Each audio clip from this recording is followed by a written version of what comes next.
And the difference between pressure and stress is that pressure is kind of a do or die moment. Like you make the sale or you don't, you win the game or you don't.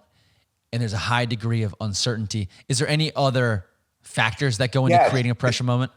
Yeah, there are many ways that you can reduce stress. If you're having a stressful day, I can tell you to take a nap. I can tell you a joke. I can tell you to go on a vacation. With pressure, there's only one response in a pressure moment: successful completion of the task. Mm-hmm.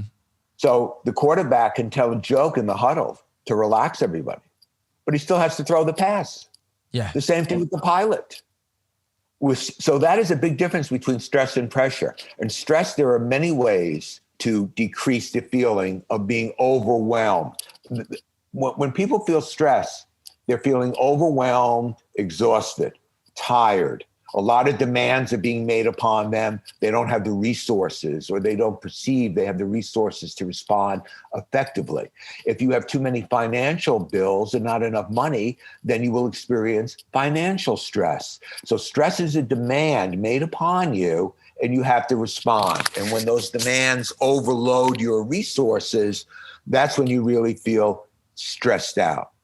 Pressure is when you are in a situation and you have to perform the task.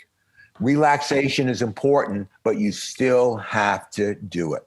The subjective feelings of pressure, anxiety, fear, embarrassment if you fail. Going on a vacation doesn't help you deal with pressure. Mm-hmm. Going on a vacation helps you deal with stress because it re-energizes you. And when you compare the two, like if you were to say, okay, this podcast is over at 1:15 and then I have to get to the cleaners by 2 because they close. Nothing's going to happen to you if you don't get to the cleaners. You have other clothes, and so on.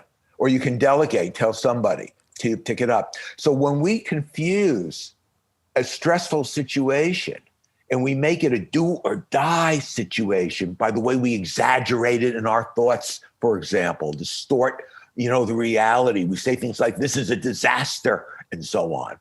We're wasting valuable psychological resources that we could use for better purposes. Yeah.